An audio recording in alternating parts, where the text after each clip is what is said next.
mechanical iceberg. Physics of possibility. Quantum mechanics allows supreme mind. The brain is capable of millions of neural nets. Cascades of biochemical events. An emotional response. Molecules. The brain does not know the difference between what it sees in its environment and what it remembers. We are running the holodeck. Whatever way we observe the world around us. So how can you continue to see the world as real if the self that is determining it to be real is intangible?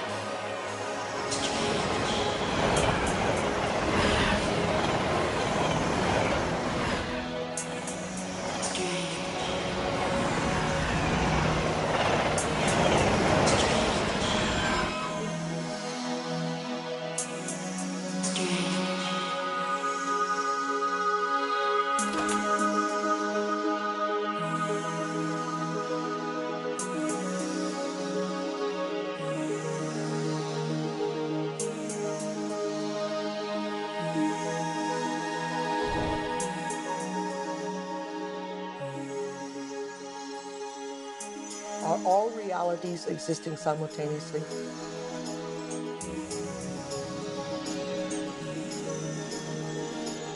Is there a possibility that all potentials exist side by side?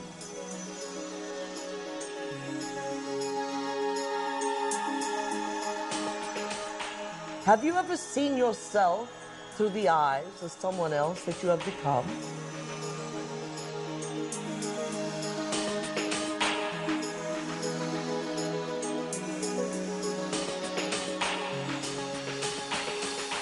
And looked at yourself through the eyes of the ultimate observer?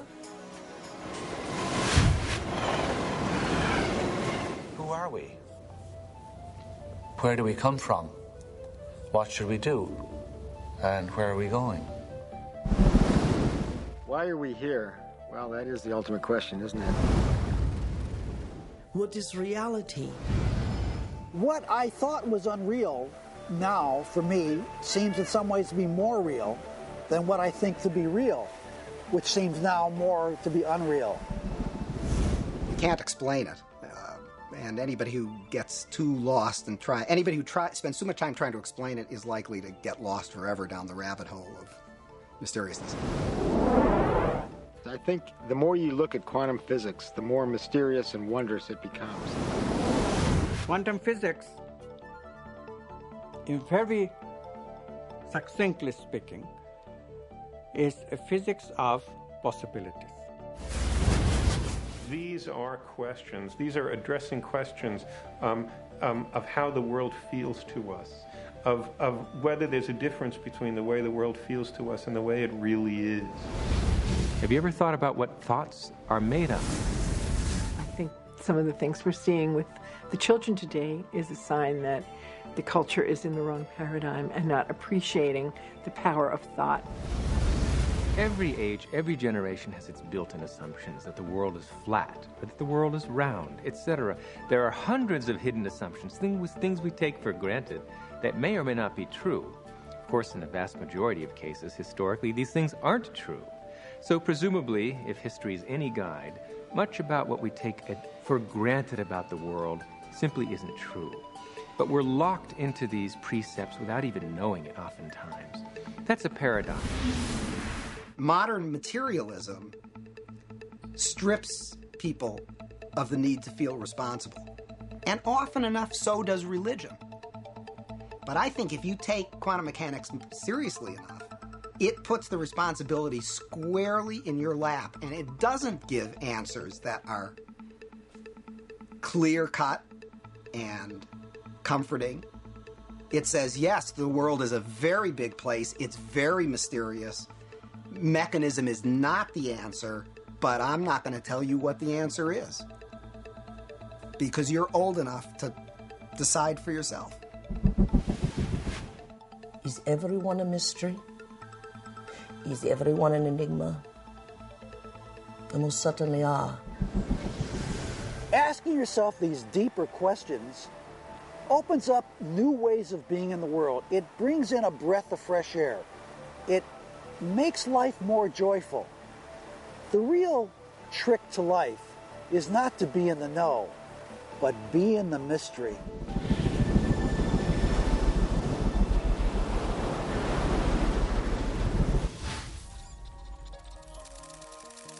It's time to get wise.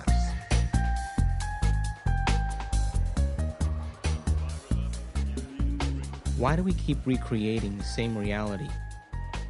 Why do we keep having the same relationships? Why do we keep getting the same jobs over and over again? In this infinite sea of potentials that exist around us, how come we keep recreating the same realities? Isn't it amazing that we have options and potentials that exist, but we're unaware of them? Is it possible that we're so conditioned to our daily lives, so conditioned to the way we create our lives, that we buy the idea that we have no control at all? We've been conditioned to believe that the external world is more real than the internal world. This new model of science says just the opposite. It says what's happening within us will create what's happening outside of us. There's a physical reality that is absolutely rock solid, and yet it only, if you want to put it this way, it only comes into existence when it bumps up against some other piece of physical reality. That other piece may be us, and of course we're partial to those moments. But it doesn't have to be either. It could be just some incidental rock comes flying along and interacts with this fuzzy mass of stuff, and sure enough, it provokes it into a particular state of existence. And there were philosophers in the past that said, look, if I kick a rock and I hurt my toe, that's real. I feel that, it feels real, it's vivid, and that means that it's reality. But it's still an experience, and it's still this person's perception of it being real. Scientific experiments have shown that if we take a person and hook their brains up to certain PET scans or computer technology and ask them to look at a certain object, and they watch certain areas of the brain light up, and then they've asked them to close their eyes and now imagine that same object. And when they imagine that same object, it produced the same areas of the brain to light up as if they were actually visually looking at it. So it caused scientists to back up and ask this question.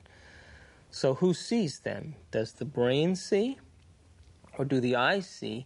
And what is reality? Is reality what we're seeing with our brain? Or is reality what we're seeing with our eyes? And the truth is that the brain does not know the difference between what it sees in its environment and what it remembers, because the same specific neural nets are then firing.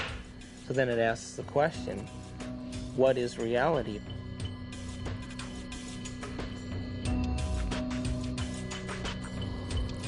We're bombarded by huge amounts of information, and it's coming into our body, and we're processing it, coming in through our sense organs, and it's percolating up, and at each step we're eliminating information, and finally what is bubbling up to consciousness is the one that's the most self-serving. The brain processes 400 billion bits of information a second, but we're only aware of 2,000 of those. But our awareness of those 2,000 bits of information are just about the environment, our body, and about time.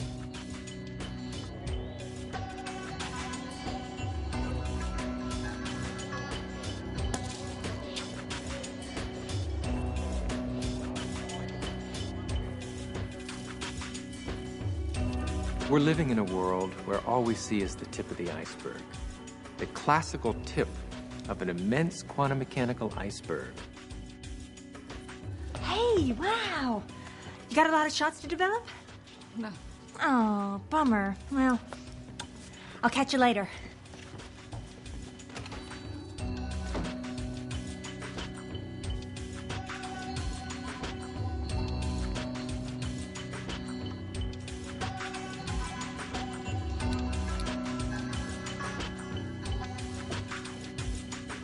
If the brain is processing 400 billion bits of information, and then our awareness is only on 2,000, that means reality is happening in the brain all the time. It's receiving that information, and yet we haven't integrated it.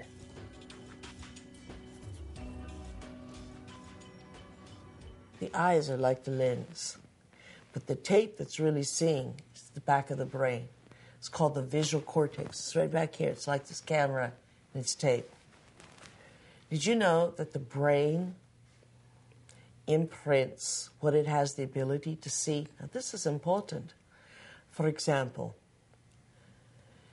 this camera is seeing a lot more around me than what is here, because it has no objection and no judgment.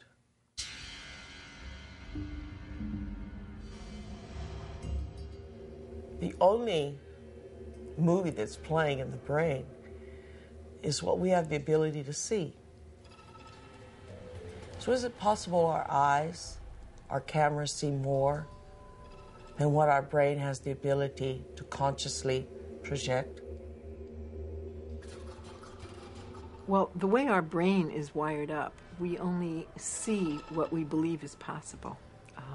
We match patterns that already exist within ourselves through conditioning. So a wonderful story that I believe is true is that when the Indians, the Native American Indians on the Caribbean islands, saw Columbus's ships approaching, they couldn't see them at all because it was so unlike anything they had ever seen before. They couldn't see it. When Columbus's armada landed in the Caribbean, none of the natives were able to see the ships, even though they existed on the horizon. The reason that they never saw the ships was because they had no knowledge in their brains or no experience that clipper ships existed.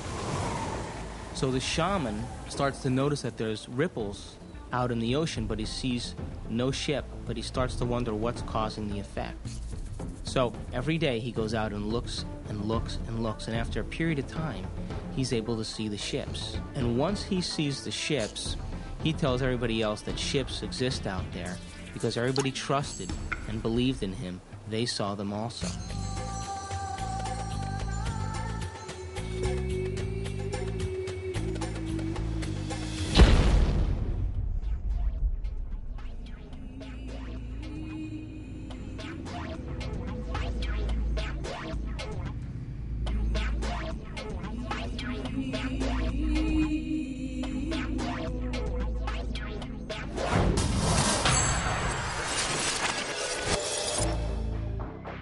We create reality. We're reality-producing machines. We create the effects of reality all the time. We always perceive something after reflection in the mirror of memory. As far as whether or not we're just living in a big holodeck or not, it's a question that we don't necessarily have a good answer to. I think this is a big philosophical problem that we have to deal with in terms of what science can say about our world, because we are always the observer in science. So we are still always constrained by what is ultimately coming into the human brain that allows us to see and perceive the things that we do. So it is conceivable that all of this really is just a great illusion that we have no way of really getting outside of to see what is really out there. Your brain doesn't know the difference between what's taking place out there and what's taking place in here. There is no out there, independent of what's going on in here.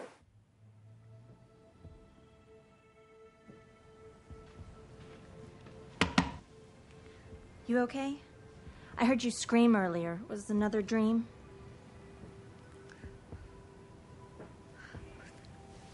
You were an Indian, watching Columbus's ship materialize out of thin air. Wow. And this medicine man kept hitting you. Cool. Hey, maybe it was a past life or a parallel reality or a future life. Get weird. Or maybe that dream was trying to tell you the truth. I guess it just depends on what you think is real. Maybe you should try different anxiety pills. My pills are fine, okay? Thank you. I have to go get dressed. I hope you feel better, Amanda.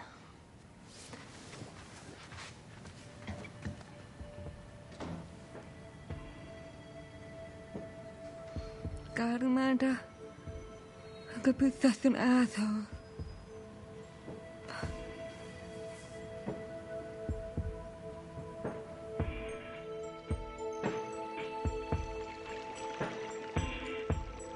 There actually are choices in the direction of how a life can go that are contingent upon small-level quantum effects not being washed out.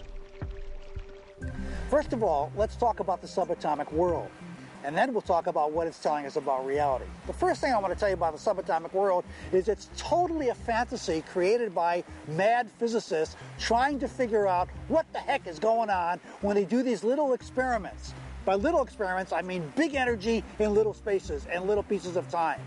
It gets pretty nutty at that realm of things, and so subatomic physics was invented to try to figure that all out.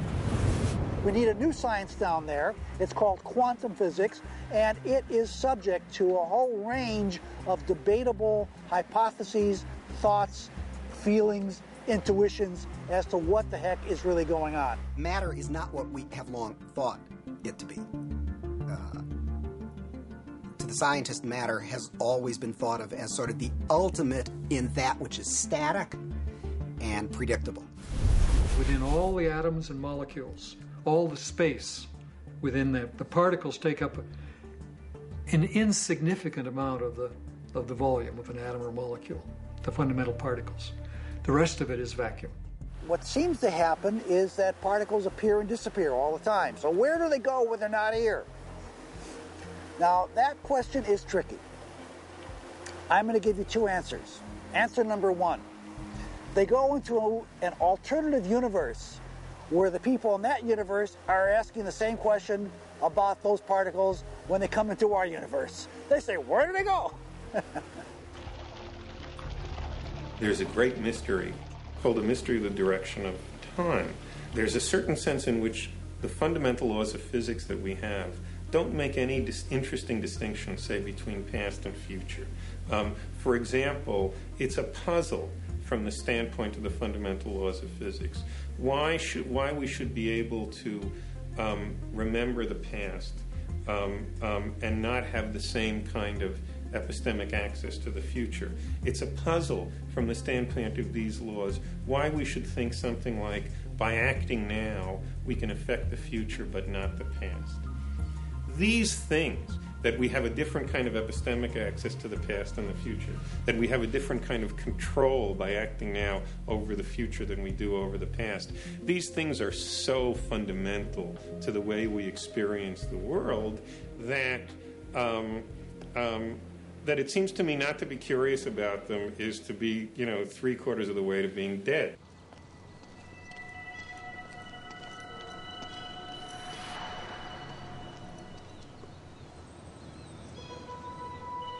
Want to shoot some hoops?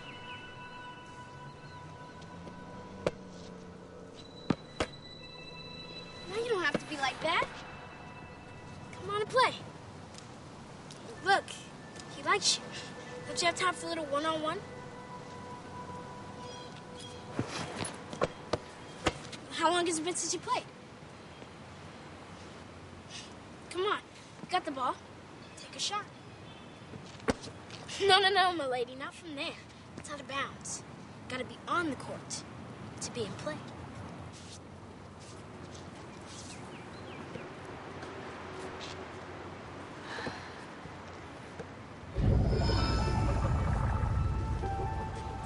Welcome to Duke Reginald's court of unending possibilities.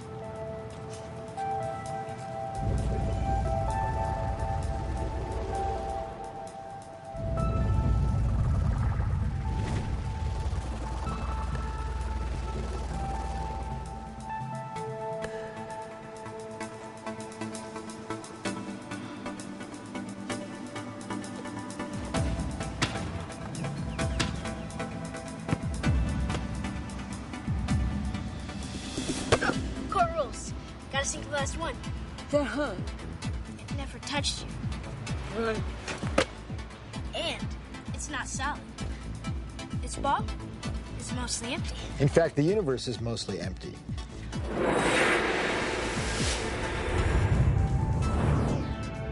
We like to think of space as empty and matter as solid. But in fact, there is essentially nothing to matter whatsoever. It's completely insubstantial. Take a look at an atom. We think of it as a kind of hard ball. Then we say, oh, well, no, not really. It's this little tiny point of really dense matter right at the center, surrounded by a kind of fluffy probability cloud of electrons popping in and out of existence. But then it turns out that that's not even right. Even the nucleus, which we think of as so dense, pops in and out of existence just as readily as the electrons do. The most solid thing you can say about all this insubstantial matter is that it's more like a thought. It's like a concentrated bit of information. What makes up things are not more things, but what makes up things are ideas, concepts, information. And like I said, it never touches.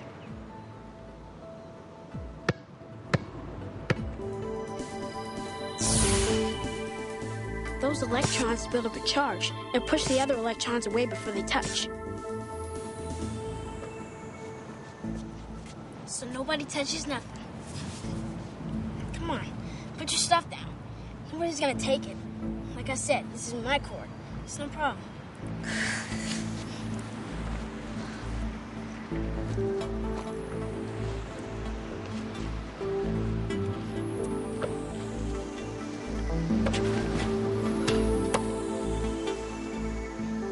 How long has it been?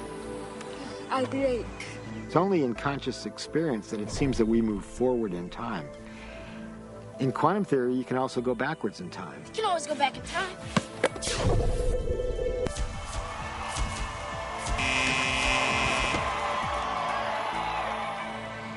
What's the matter? Remember, it's empty. How do you know this yet?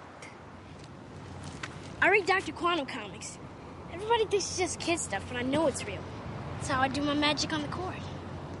Yeah, I always choose the Wonder Boy first. He's got the weirding line. Well, Dr. Quantum says everybody's got it. Everybody's doing it. Doing it constantly. Each and every time you look. When you ain't looking, it's like a wave. When you are looking, it's like a particle. When you are not looking, there are waves of possibility. When you are looking, then there are particles of experience. A particle, which we think of as a solid thing, really exists in a so-called superposition, a spread out wave of possible locations. And it's in all of those at once. The instant you check on it, it snaps into just one of those possible positions.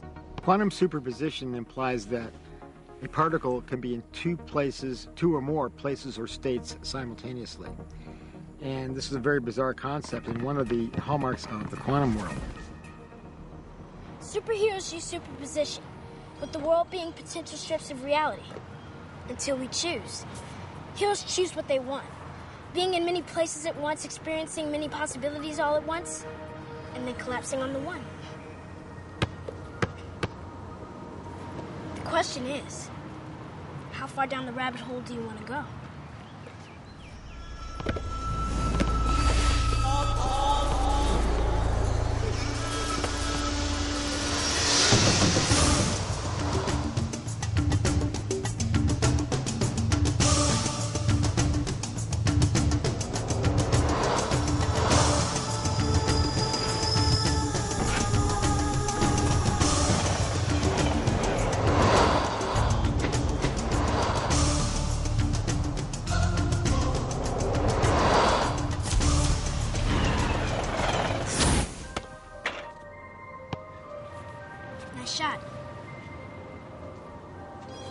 How can a system or an object be in two or more states at the same time?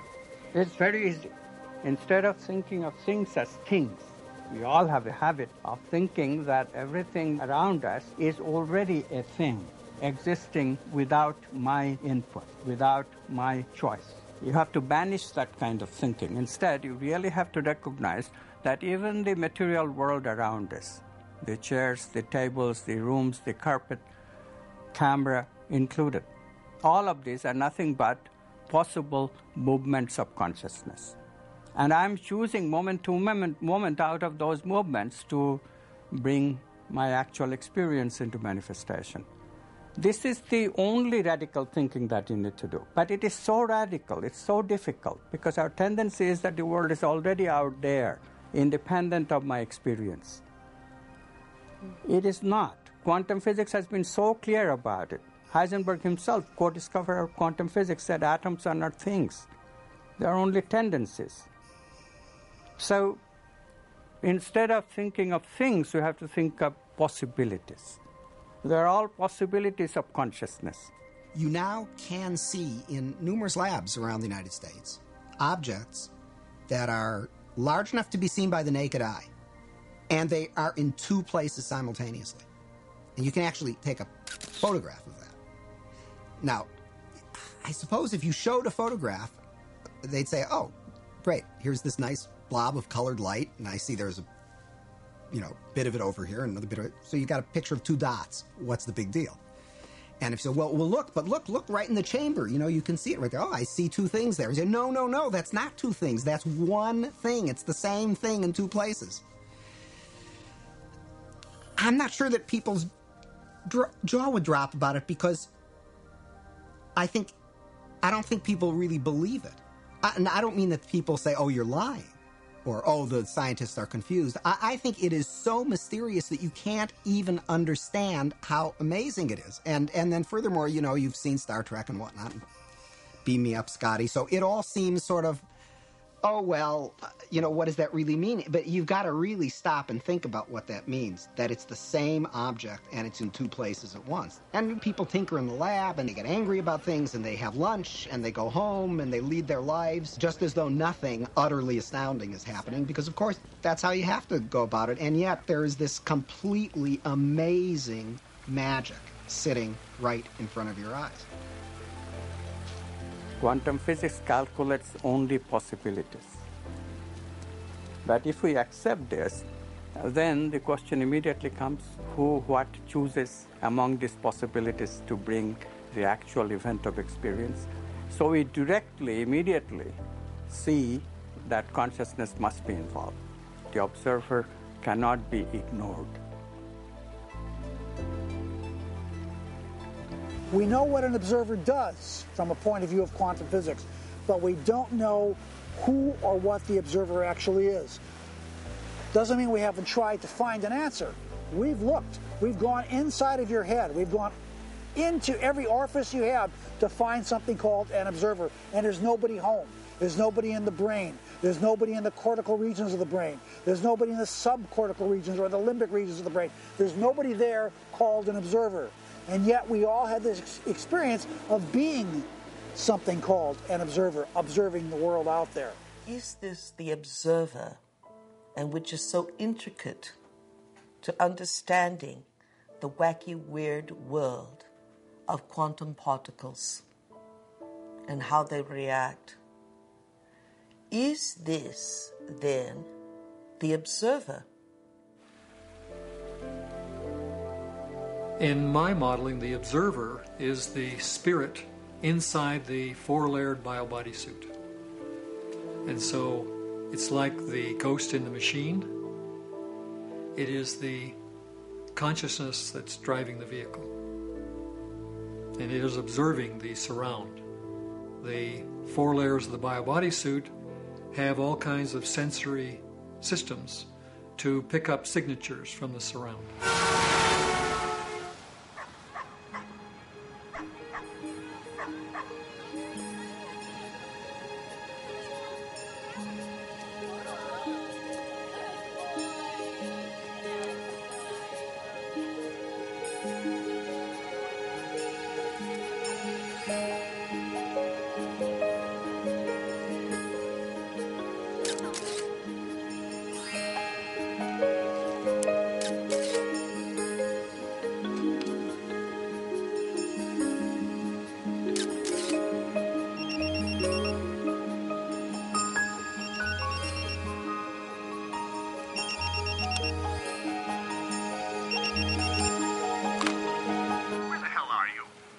a studio full of people, but oh my God, there's no photographer. Where can she be? Aliens? Loch Ness Monster? A hot date? In Washington, D.C., the so-called murder capital of the world, there was a big experiment in the summer of 1993 where 4,000 volunteers came from 100 countries to collectively meditate for long periods of time throughout the day. It was predicted in advance that with such a sized group, you would have a 25% drop in violent crime, as defined by the FBI, in Washington that summer. Well, the chief of police went on television saying that, look, it's going to take 2 feet of snow to reduce crime by 25% in Washington, D.C. this summer.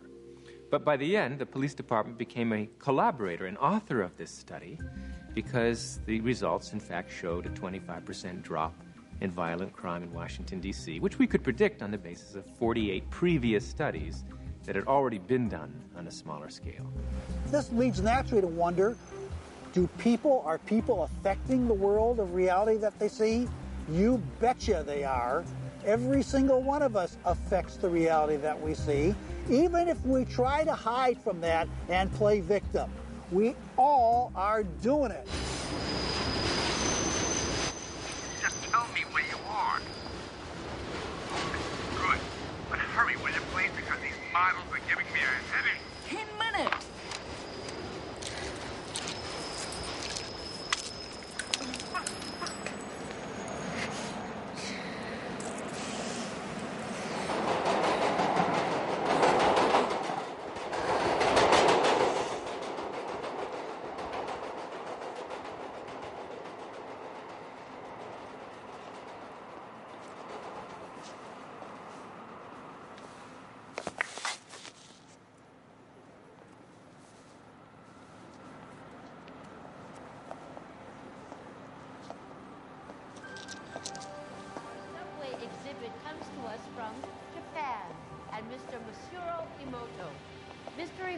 Became terribly interested in the molecular structure of water and what affects it.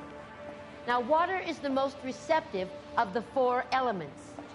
Mr. Emoto thought perhaps it would respond to non-physical events. So he set up a series of studies, applied mental stimuli, and photographed it with a dark field microscope. This first picture is a picture of water from the Fujiwara Dam. And this picture is the same water after receiving a blessing from a Zen Buddhist monk. Now, in this next series of pictures, Mr. Emoto printed out words, taped them to bottles of distilled water, and left them out overnight. This first photograph is a picture of the pure distilled water, just the essence of itself. These subsequent photographs, as you can see, are each different. This is the Chi of love. And we move along here to thank you. And you can see where he taped that to this bottle here. But if you read Japanese, you already knew that. Now, Mr. Emoto speaks of the thought or intent being the driving force in all of this. The science of how that actually affects the molecules is unknown, except to the water molecules, of course. And it's really fascinating when you keep in mind that 90% of our bodies are water.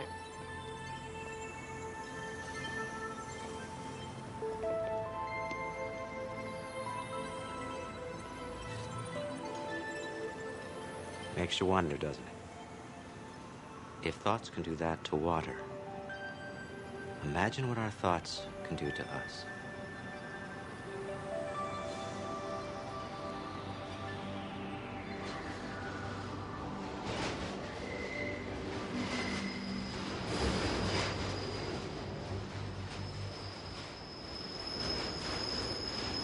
Absolutely, thought alone can completely change the body. Most people don't affect reality in a consistent, substantial way because they don't believe they can. They write an intention and then they erase it because they think that's silly. I mean, I can't do that. and then they write it again, and then they erase it. So time average, it's a very small effect. And it really comes down to the fact that they believe they can't do it. If you accept with every rudiment of your being that you will walk on water, will it happen? Yes, it will. But you know, it's like positive thinking. It's a wonderful idea, positive thinking. But what it usually means is that I have a little smear of positive thinking covering a whole mass of negative thinking. So thinking positive is not really thinking positive. It's just disguising the negative thinking that we have. When we think of things, then we make the reality more concrete than it is. And that's where we become stuck. We become stuck in the sameness of reality. Because if reality is concrete, obviously I'm insignificant. I cannot really change it. But if reality is my possibility of consciousness itself, then immediately comes the question of how can I change it? How can I make it better? How can I make it happier? You see how we are extending the image of ourselves? In the old thinking, I cannot change anything because I don't have any role at all in reality. Reality is already there. It's material objects moving in their own way from deterministic laws. And mathematics determines what they will do in a given situation. I, the experiencer, have no role at all. In the new view, yes, mathematics can give us something. It gives us the possibilities that all these movements can assume, but it cannot give us the actual experience that I'll be having in my consciousness. I choose that experience. And therefore, literally, I create my own reality. It may sound like a tremendous bombastic claim by some new agey without any understanding of physics whatsoever, but really quantum physics is telling us that.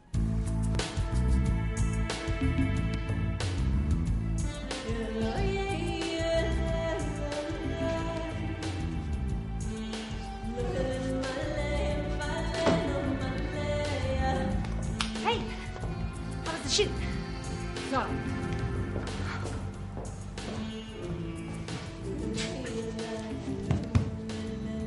your boss called. He's worried about you.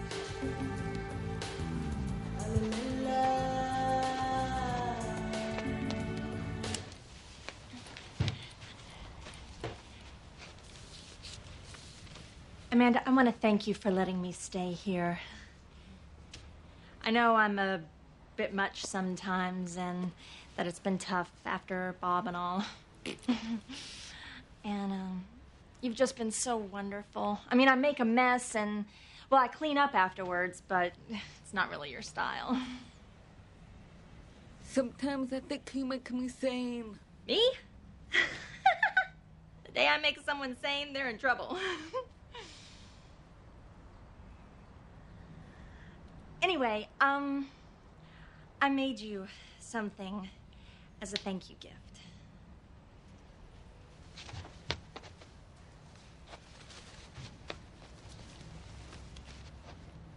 Open it.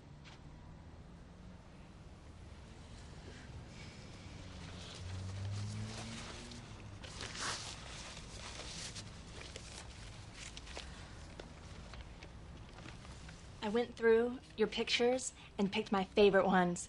And it took me forever because there's so many good ones.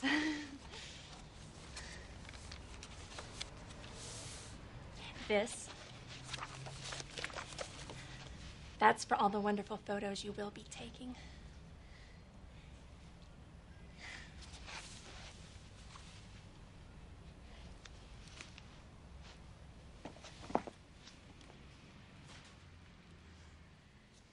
Oh. I've had a strange day. Thank you.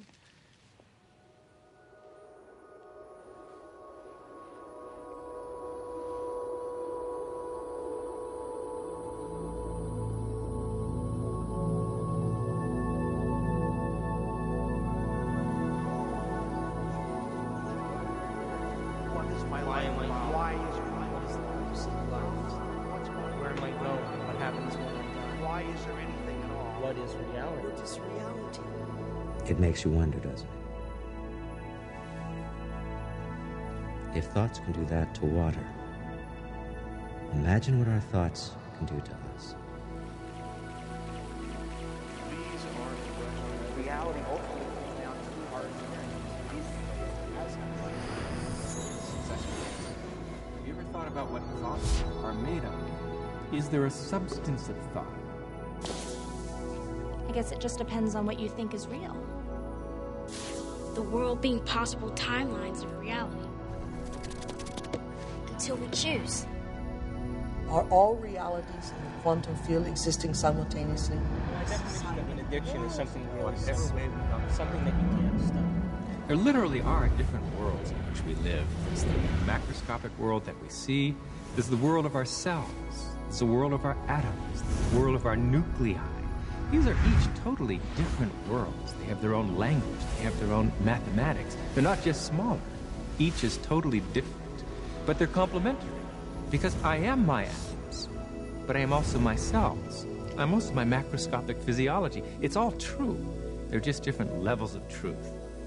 The deepest level of truth uncovered by science and by philosophy is the fundamental truth of unity. At that deepest subnuclear level of our reality, you and I are literally one.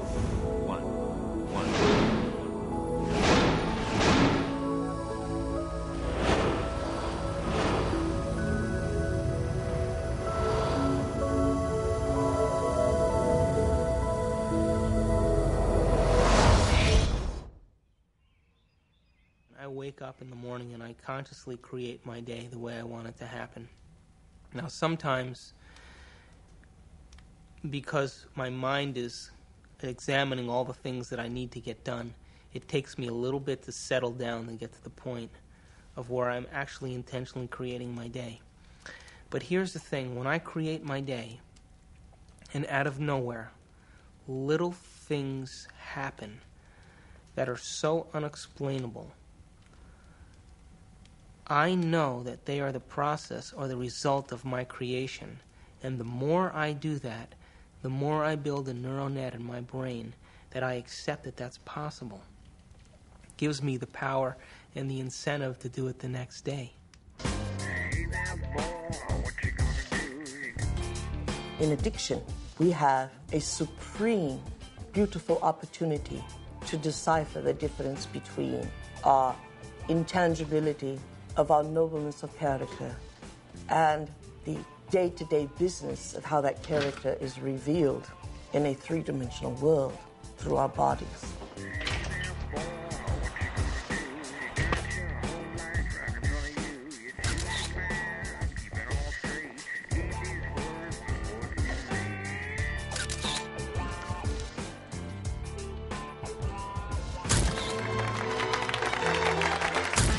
Weddings.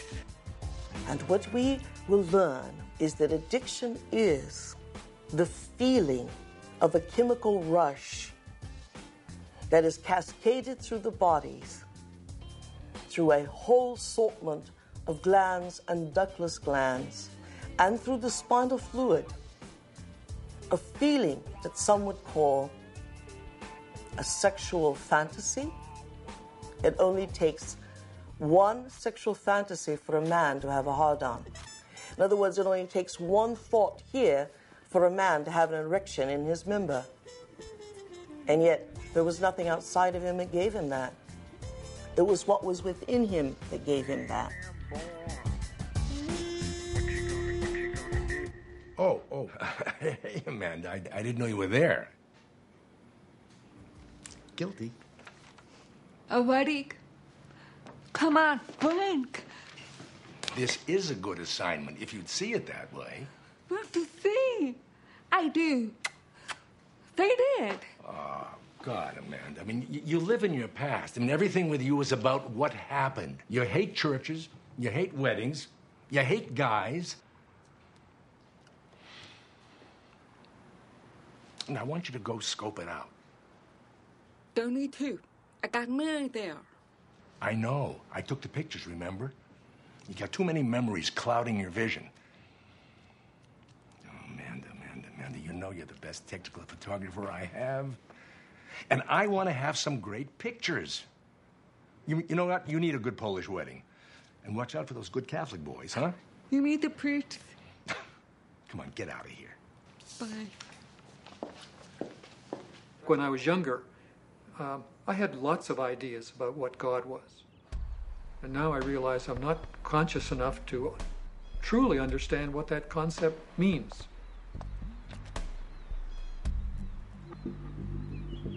That I am at one with the great being that made me and brought me here and that formed the galaxies and the universes, etc. How did that get taken out of religion? It was not hard.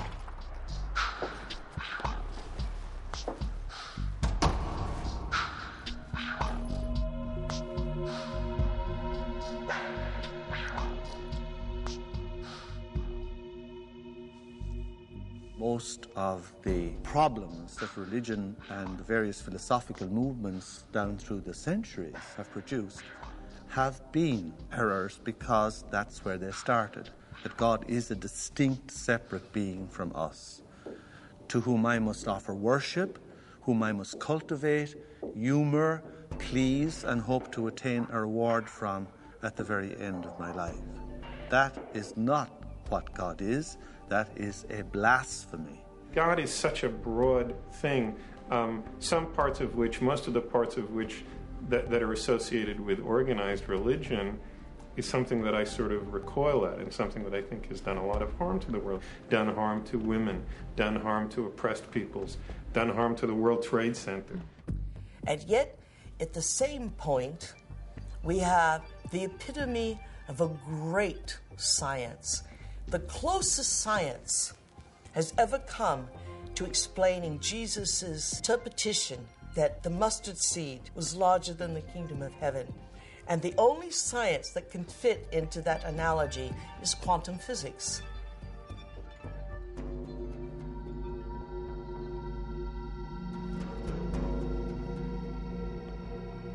Now, we have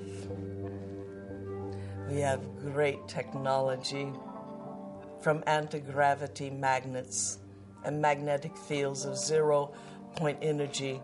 We have all that, and we still have this ugly, superstitious, backwater concept of God.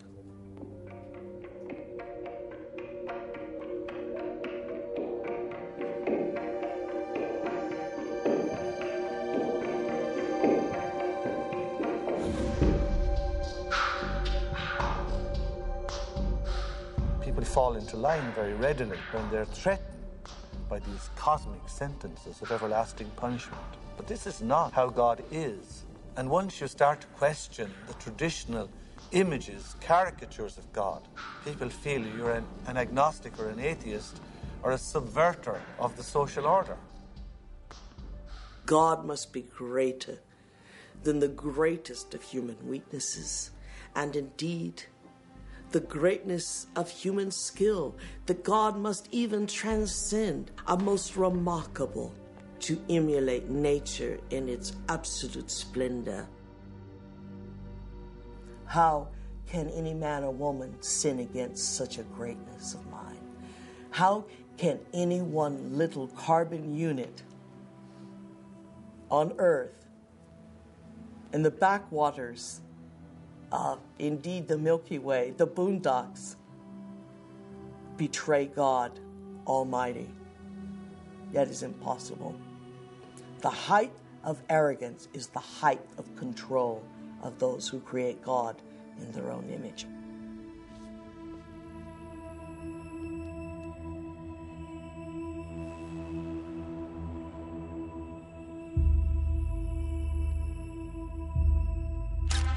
I now present to you Mr. and Mrs. Richard Buck Filipowski.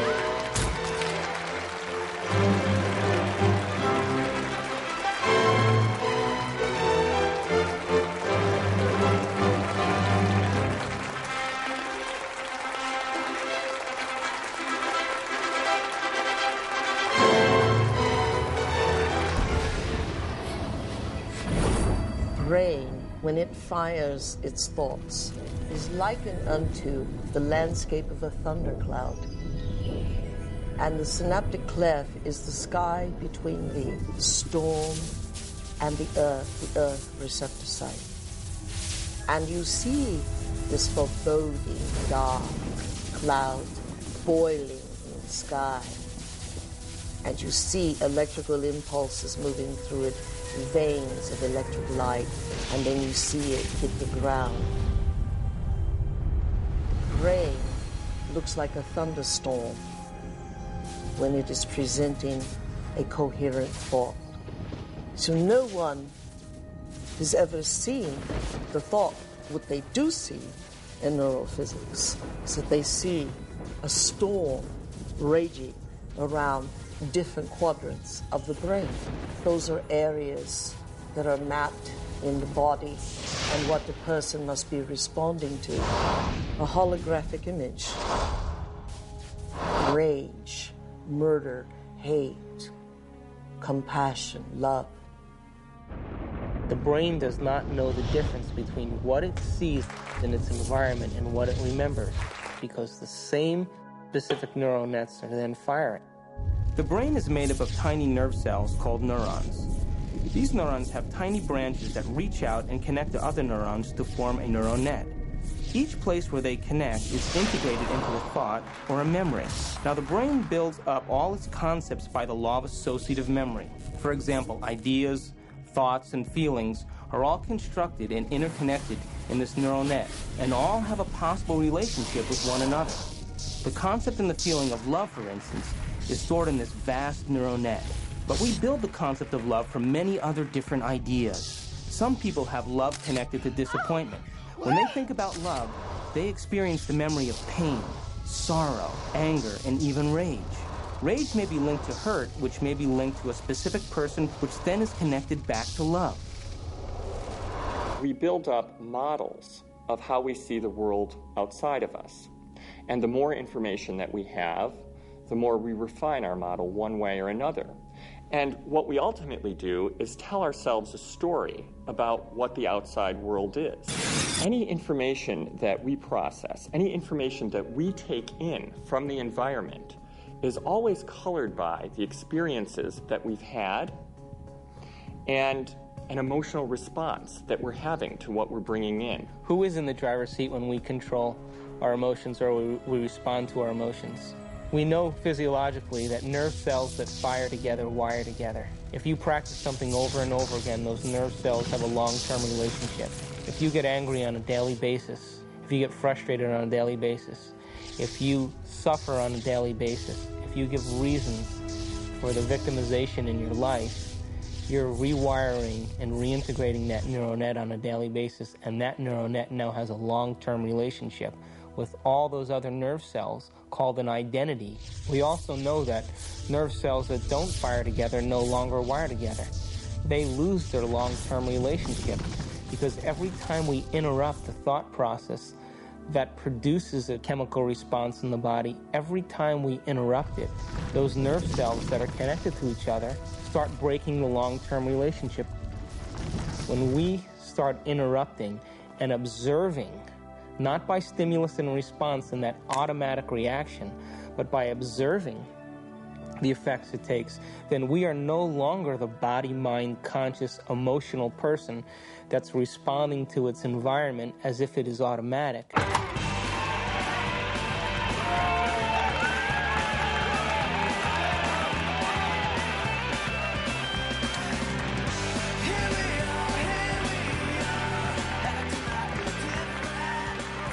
Does that mean emotions are good or emotions are bad? No, emotions are designed so that it reinforces chemically something into long-term memory. That's why we have them.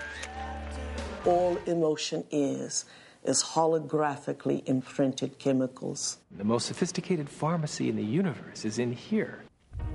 There's a part of the brain called the hypothalamus. The hypothalamus is like a little mini factory, and it is a place that assembles certain chemicals that matches certain emotions that we experience. Those particular chemicals are called peptides. They're small chain amino acid sequences. The body's basically a carbon unit that makes about 20 different amino acids all together to formulate its physical structure. The body is a protein-producing machine. In the hypothalamus, we take small chain proteins called peptides, and we assemble them into certain neuropeptides or neurohormones that match the emotional states that we experience on a daily basis. So there's chemicals for anger, and there's chemicals for sadness, and there's chemicals for victimization, there's chemicals for lust. There's a chemical that matches every emotional state that we experience. And the moment that we experience that emotional state in our body or in our brain, that hypothalamus will immediately assemble the peptide that then releases it through the pituitary into the bloodstream. The moment it makes it into the bloodstream, it finds its way to different centers or different parts of the body. Now, every single cell in the body has these receptors on the outside. And one cell can have thousands of receptors studding its surface, kind of opening up to the outside world. And when a peptide docks on a cell, it literally, like a key going into a lock, sits on the receptor surface and attaches to it and kind of moves the receptor, and kind of like a doorbell buzzing, sends a signal into the cell. It's party time!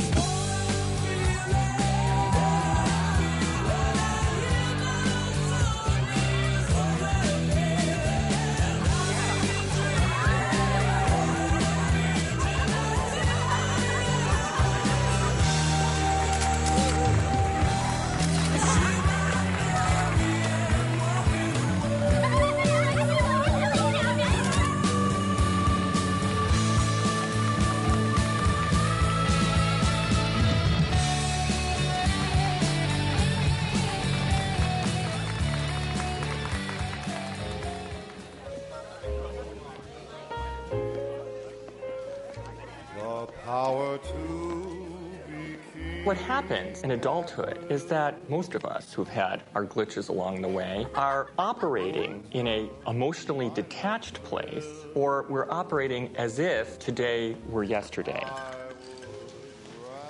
What is it? Mixed.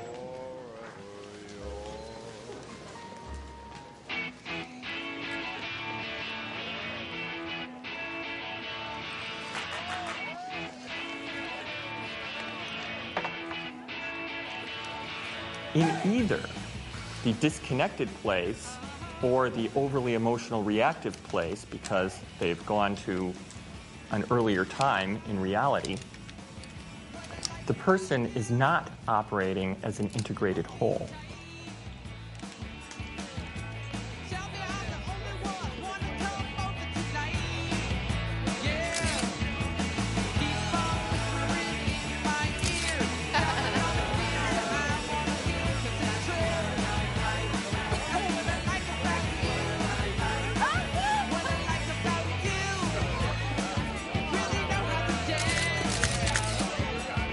Along the outside of the cell are these billions of receptor sites that are really just receivers of incoming information. A receptor that has a peptide sitting in it changes the cell in many ways. It sets off a whole cascade of biochemical events, some of which wind up with changes in the actual nucleus of the cell. Hi, when I grew up, I wanted to become a photographer just like you. Oh. Got any tips? Take that picture. Thanks. Each cell is definitely alive, and each cell has a consciousness, particularly if we define consciousness as the point of view of an observer. There is always the perspective of the cell. 2 years later!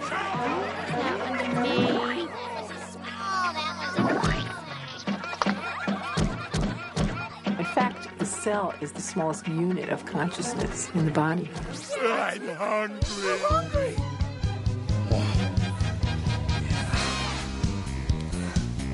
Oh, yeah! We've commandeered an entire serving planet!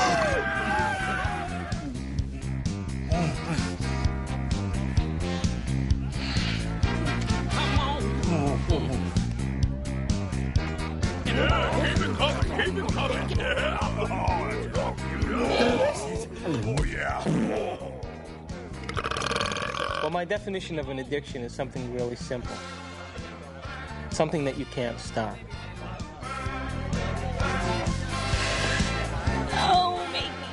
over, please. It hurts. We bring to ourselves situations that will fulfill the biochemical craving of the cells of our body by creating situations that meet our chemical needs. It always happens to me. Every day. An addict will always need a little bit more in order to get a rush or a high of what they're looking for chemically. Don't tell me to calm down. You're always bossing me around. So my definition really means that if you can't control your emotional state, you must be addicted to it. Oh, I knew this was going to happen. That's not what we agreed upon. You're not going to screw me. Why don't you read the contract, You dear? won't do anything about it, so I No, will. ma'am. Don't dip your half-eaten shrimp back into the cocktail sauce. Screw you and your health codes. I am the bride's sister. I'll stick my ass in the cocktail sauce if I damn well please. Come on. I want you to get out there and serve and make sure everybody has a full laugh. Fun, fun, fun. Listen, Susan, you won't do anything about it, so Talk just like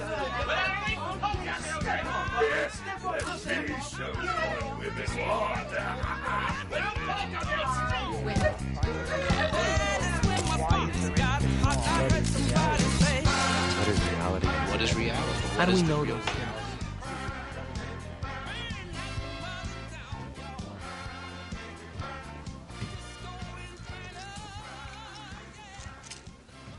So how can anyone really say they're in love with a specific person, for example? They're only in love with the anticipation of the emotions they're addicted to. Because the same person could fall out of favor the next week by not complying. My goodness, doesn't that change the landscape of our emotional outlook on personal needs and identities?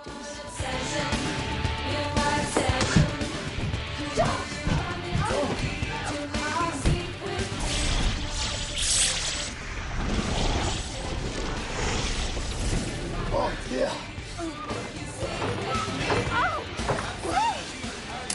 Come here.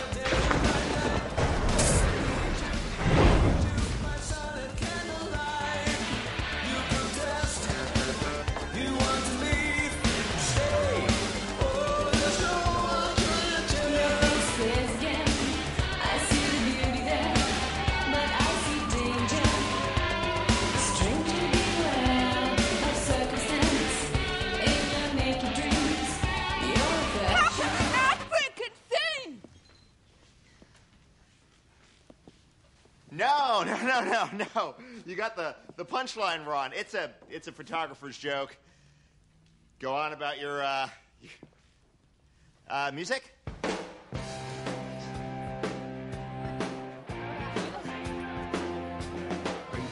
you okay? Right, I thought that couldn't have been some girl. When? Now. I was with the groom. Hey, I could read it. I'm sorry. I was with the groom just now. Yeah, he loves Paulette. Where?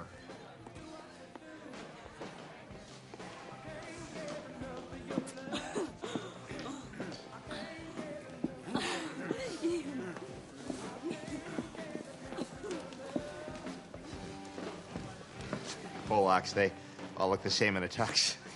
You're not Polish. Oh, hi. Thanks. Here. This will help.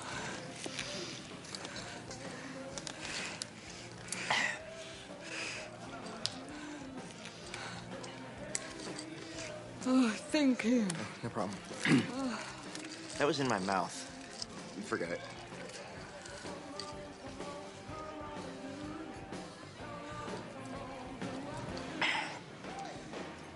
So, what's your name? Elliot. Hi. Yeah. It's I'm Amanda. Hey, Amanda. I should have asked you what your name. You photograph a lot of weddings? Yeah, I hate it. I'm doing the thing again with my hands. I'm sorry. We are emotions, and emotions are us. Again, I can't separate emotions. When you consider that every aspect of your digestion, every sphincter that opens and closes, every group of cells that come in for nourishment and then moves out to heal something or repair something. Those are all under the influence of the molecules of emotion. I mean, it's this total buzz. So you ask if emotions are bad. Emotions are not bad. They're life. They color the richness of our experience. It's our addiction that's the problem.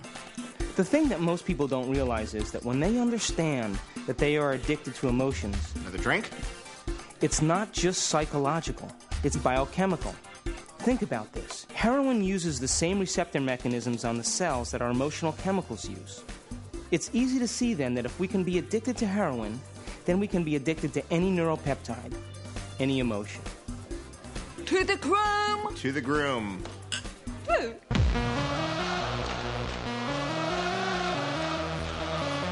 What's up, guys? What's up, man? Hello. What do we need? Some boxes. Put out. Yeah, baby.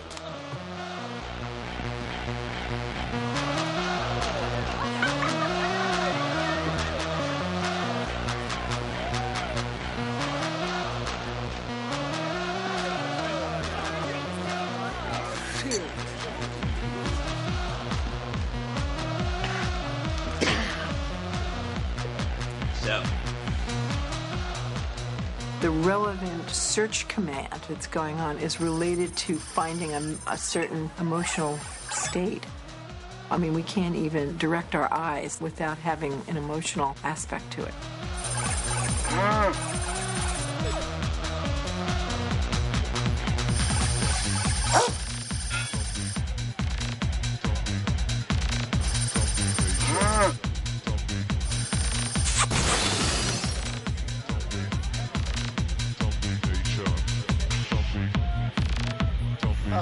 Oh, gosh. She wouldn't fall for me. No. Oh, mama! Woo! What the hell are you waiting for? Come on, you little pussies! Jeez, I can't believe you guys! What are you? Ooh, come on, just get the hell out of the way! Hi there, honey! Come on, baby, you know you want it. Oh, don't give me that look.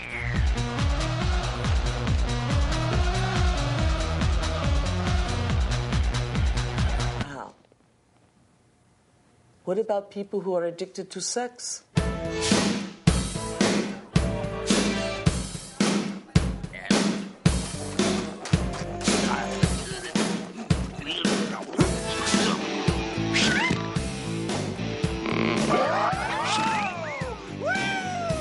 Hello there, big boy. Is there a rocket in your pocket, or are you just happy to see me?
it's very expensive equipment, all right?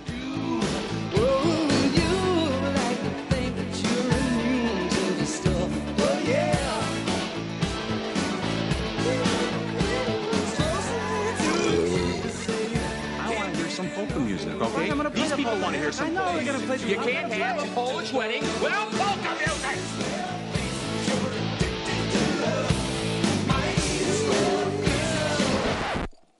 No, would you leave it alone? Keep your How can you have a Polish wedding without Polish music? hands off my equipment!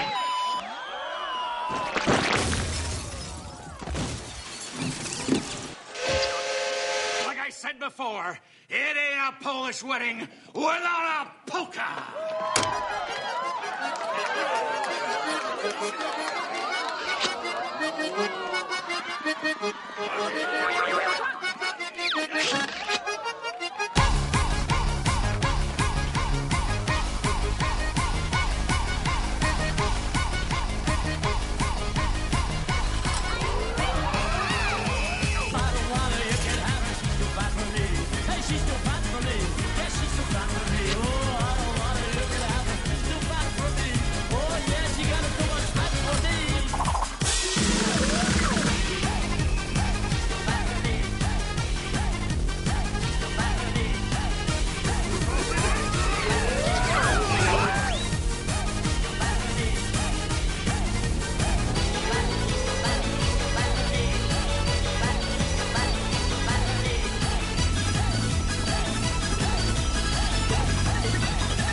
Our mind literally creates our body.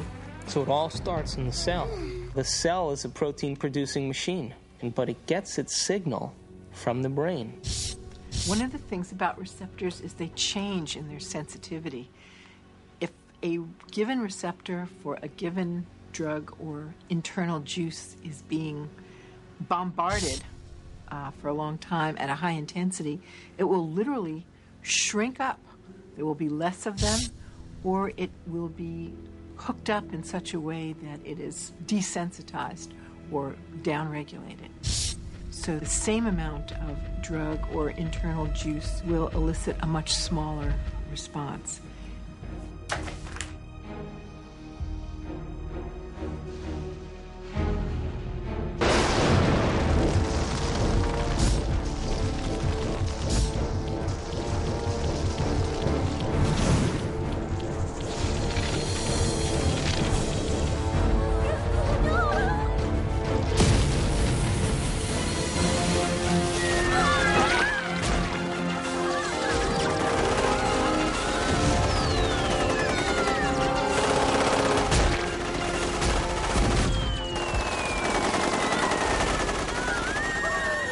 if we're bombarding the cell with the same attitude and the same chemistry over and over again on a daily basis, when that cell finally decides to divide, when it produces a sister cell or a daughter cell, that next cell will have more receptor sites for those particular emotional neuropeptides and less receptor sites for vitamins, minerals, nutrients, fluid exchange, or even the release of waste products or toxins.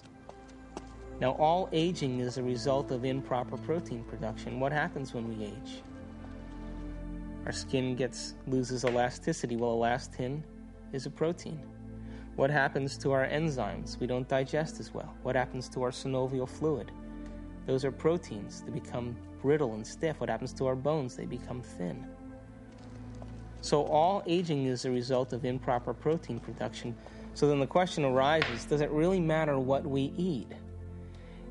And does nutrition really have an effect if the cell doesn't even have the receptor sites after 20 years of emotional abuse to even receive or to let in the nutrients that are necessary for its health?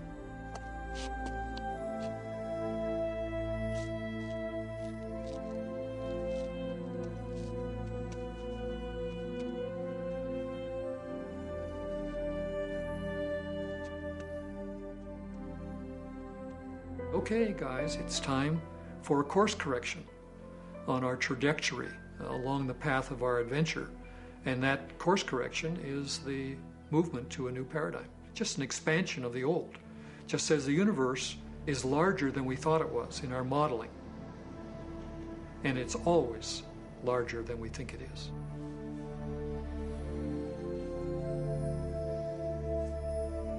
I hate you.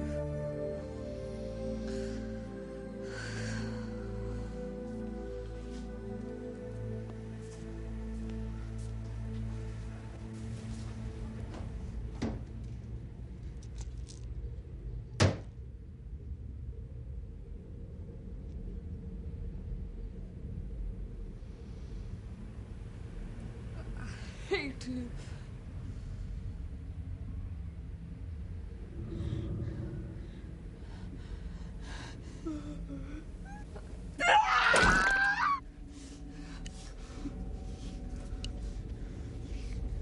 You idiot!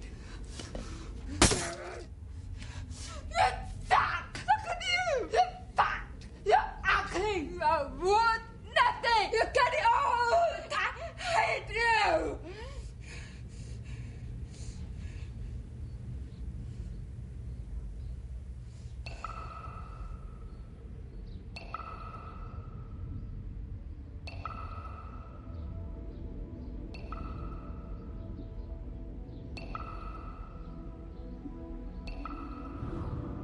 It makes you wonder, doesn't it?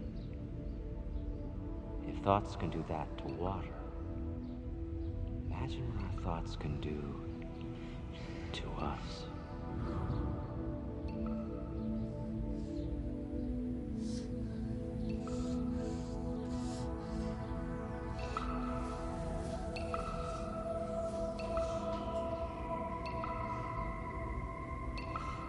No one has ever came along and ever given you sufficient, intelligent knowledge about your beautiful self, how you work from the inside out. Why do you have addictions? Because you have nothing better. You have dreamt of nothing better because no one has ever taught you how to dream better.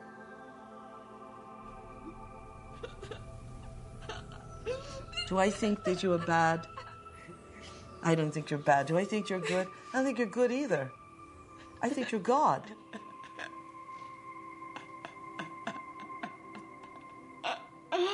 In general, the field of psychiatry really doesn't allow for enough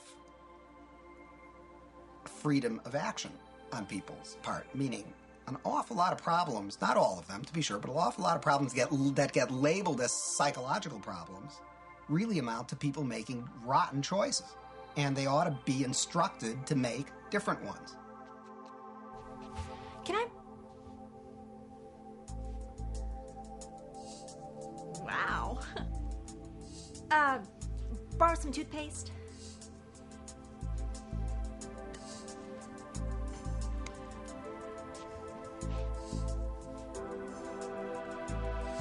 Thanks.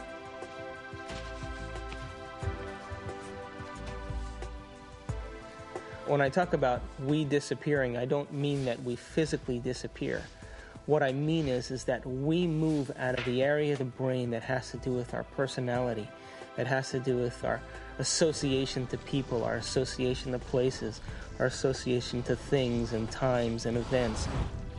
We don't exist in the associative centers in our brain that reaffirms our identity and reaffirms our personality. For the average person in the world who lives life and considers their life boring or uninspiring is because they've made no attempt to gain knowledge and information that will inspire them. They're so hypnotized by their environment through the media, through television, through people living and creating ideals that everybody struggles to become, that no one can actually become in terms of physical appearance and definitions of beauty and valor that are all illusions, that most people surrender and live their life in mediocrity. And they may live that life, and the soul may never really, their desire may never really rise to the surface, so they may want to be something else. But if it does rise to the surface, and they ask themselves if there is something more, or why am I here? What is the purpose of life? Where am I going? What happens when I die? They start to ask those questions. They start to flirt and interact with the perception that they may be having a nervous breakdown. And in reality, what they're doing is that their old concepts of how they viewed their life in the world start to fall apart.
We're in completely new territory in our brain.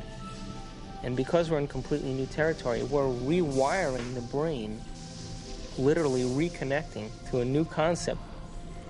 Then ultimately, it changes us from the inside out. If I change my mind, will I change my choices? If I change my choices, will my life change? Why can't I change? What am I addicted to?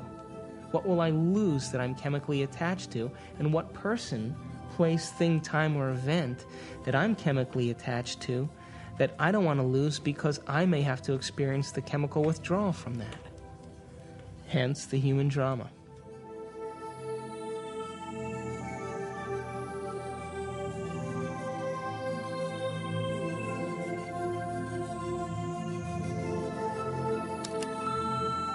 Amanda, it's Bob, and I'm just calling to say I hope that you can come tonight. I really want to see you. I really want to talk to you. I know we can work things out.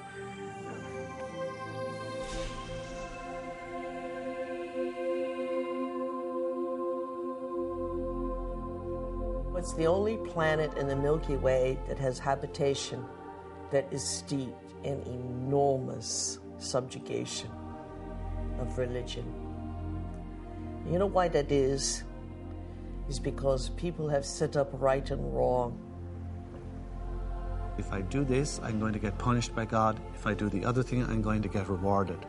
This is a really poor description that tries to map out a path in life for us to follow. but with deplorable results, because there really is no such thing as good or bad. We're judging things far too superficially that way. Does that mean you're in favor of sin and licentiousness and depravity? No. It simply means that you need to improve your expression and understanding of what you're dealing with here. There are things that I do, and I know they'll evolve me. There are other things that will not evolve me. But it's not good or bad. And there's no God waiting to punish you because you did one or the other.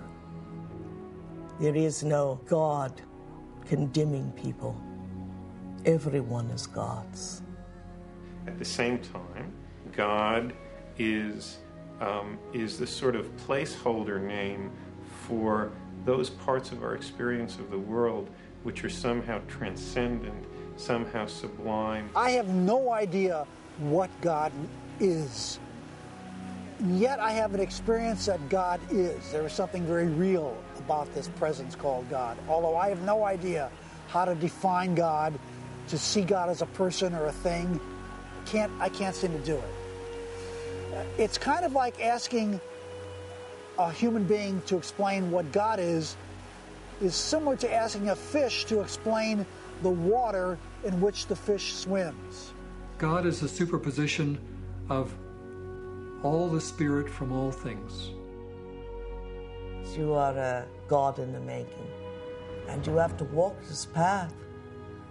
But someday, you have to love the abstract as much as you love the condition of addiction. The only way that I will ever be great to myself is not what I do to my body, but what I do to my mind.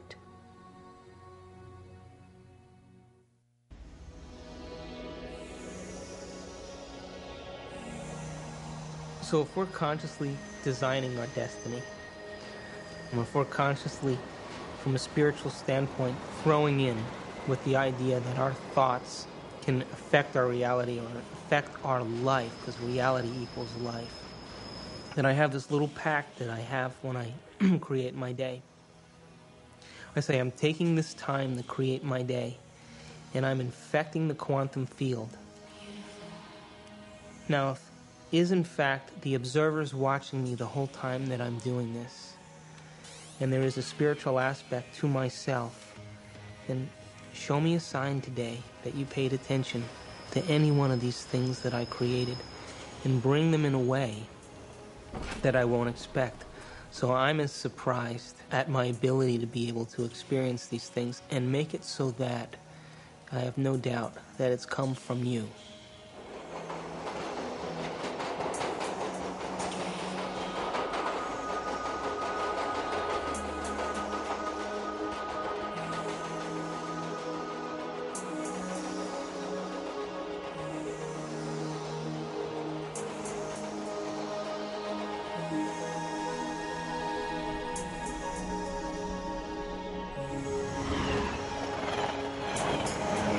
The brain is capable of millions of different things that people just really should learn that how incredible they actually are and how incredible their minds actually are, and that not only do they have this unbelievable thing within their head that can do so many things for them and can help us learn and can actually change and adapt, and it can make us something better than what we actually are, and it can actually help us to transcend ourselves.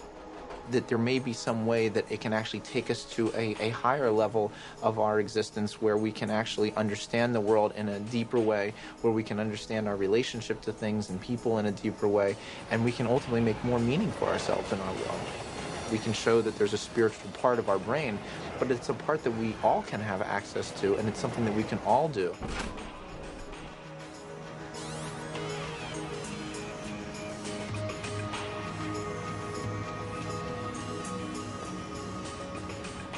We have to formulate what we want and be so concentrated on it and so focused on it and have so much of our awareness of it that we lose track of ourselves.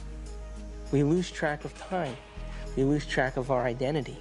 And the moment we become so involved in that experience that we lose track of ourselves, we lose track of time, that picture is the only picture that's real, and everybody's had that experience when they've made up their mind that they've wanted something. That's quantum physics in action. That's manifesting reality. That's the observer in full effect. Your consciousness influences others around you. It influences material properties. It influences your future. You are co-creating your future.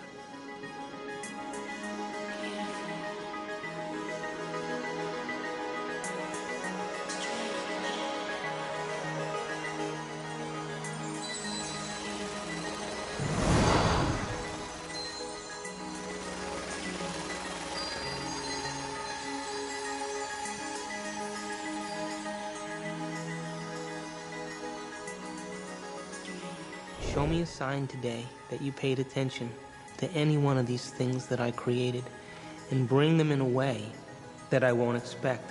So I'm as surprised at my ability to be able to experience these things and make it so that I have no doubt that it's come from you.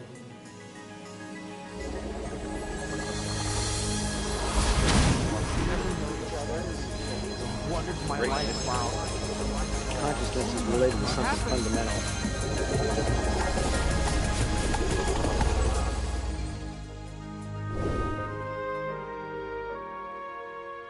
Have you ever seen yourself through the eyes of someone else that you have become?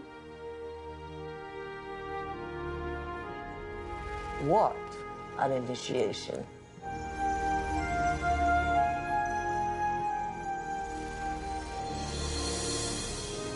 Have you ever stopped for a moment and looked at yourself through the eyes of the ultimate observer?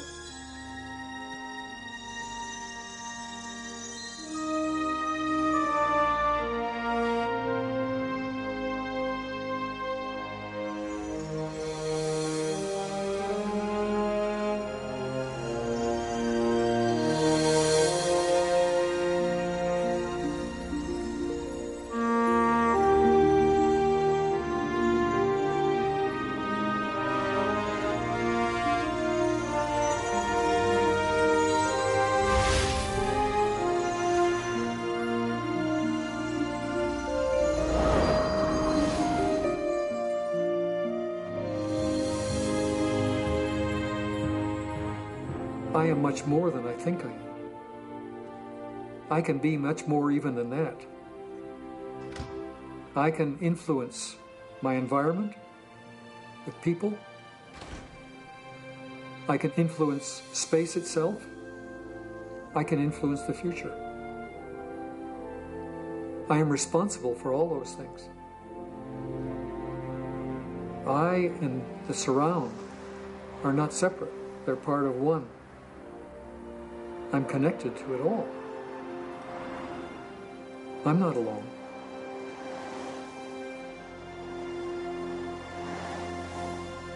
Knowing that there's this interconnectedness of the universe, that we are all interconnected and that we are connected to the universe at its fundamental level, I think is as good an explanation for spirituality as there is.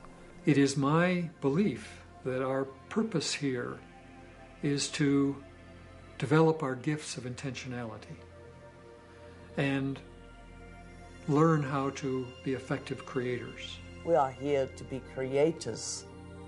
We are here to infiltrate space with ideas and mansions of thought. We are here to make something of this life. To acknowledge the quantum self, to acknowledge the place where we really have choice, to acknowledge mind. When that shift, our perspective takes place, we say that somebody has been enlightened.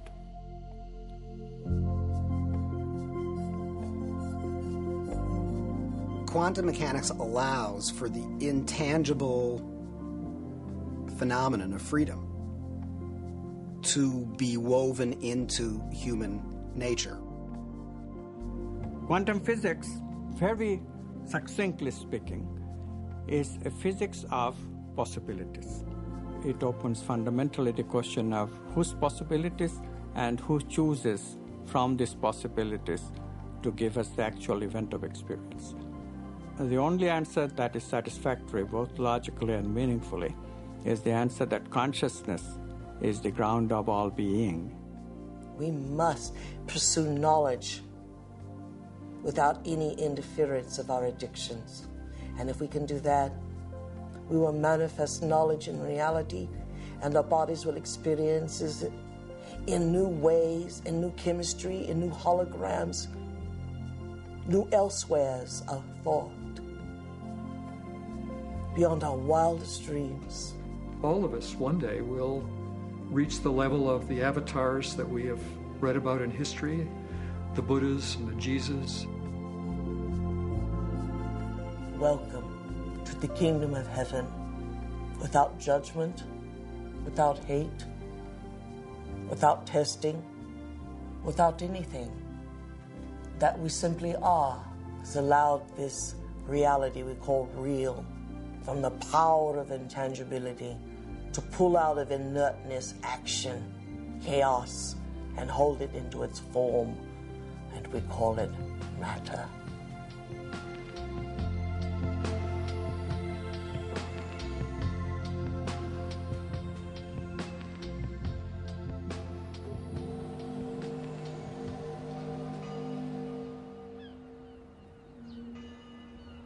How can we measure the effects? We get to live our life and see then if somewhere in our lives something's changed. And then if it has changed, we become the scientists to our life, which is the whole reason why we're here.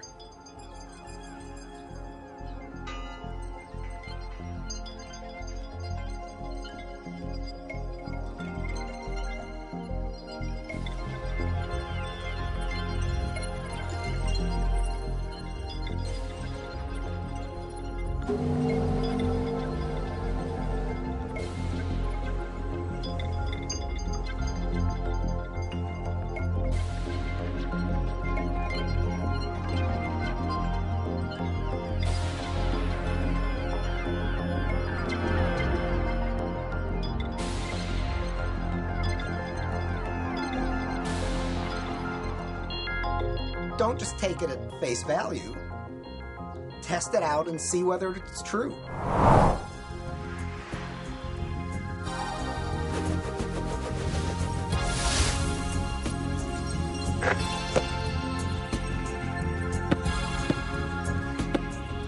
Hey, you're back. I'm back. So you never answered my question. What question? How far down the rabbit hole do you want to go?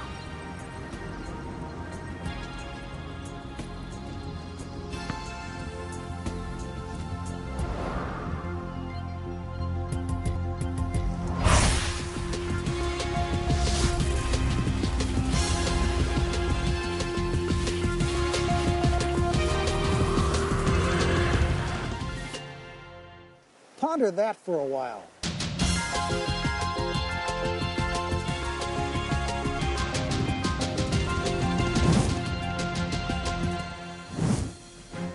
My name is David Albert. I got a PhD in theoretical physics.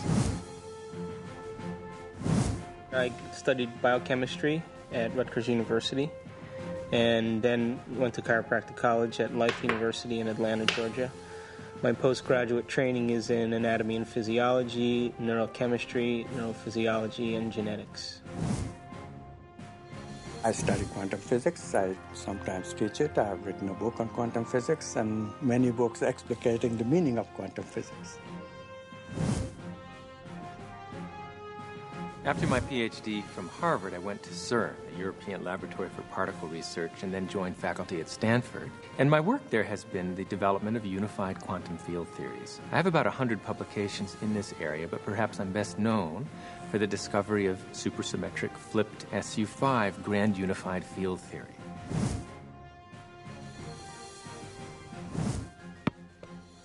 I make my living as an anesthesiologist, and every day as I put my patients to sleep, I kind of wonder where they go and why they're there in the first place. And that's one of the reasons that attracted me to anesthesia and the study of consciousness.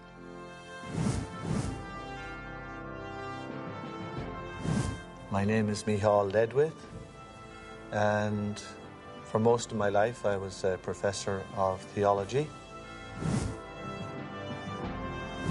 I'm Dr. Daniel Monti. I'm a physician with specialty training in psychiatry and human behavior. I'm on the full-time faculty at the Jefferson Medical College. I actually got very interested in studying this whole topic of the brain and spirituality because it had to do with a lot of the questions that I was asking ever since I was a child about reality and how we understood truth and what was real. And as I grew up and as I realized that while spirituality was in some senses a very important part of trying to find those answers, science also was a very crucial part. And I was ultimately looking for some way of bringing those two forces together.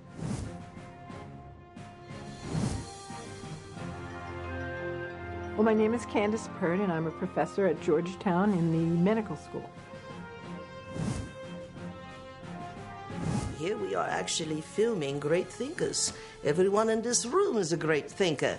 Now that we got them thinking, that's always a trick, isn't it? I should make it clear that I'm a graduate student in physics. I'm not a full-fledged theoretical physicist yet. But if fortune smiles on me and I continue to work like a dog on my problem sets and exams and whatnot, eventually what I hope to do with this is to apply fundamental quantum theory to quantum information processing. So I decided, well, if I gave up being department chairman, and if I gave up all my professional committees, and I gave up all my government committees, I would have a block of time that I could put to work. Of course, I give up all my power positions, but you have to sacrifice something. I had to keep my day job because my family needed to be fed.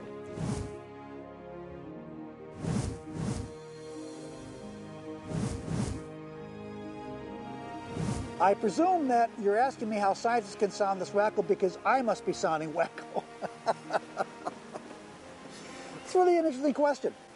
If you study science long enough, and seriously enough, and dig deeply enough, if you don't come out feeling wacko about it, you haven't understood a thing.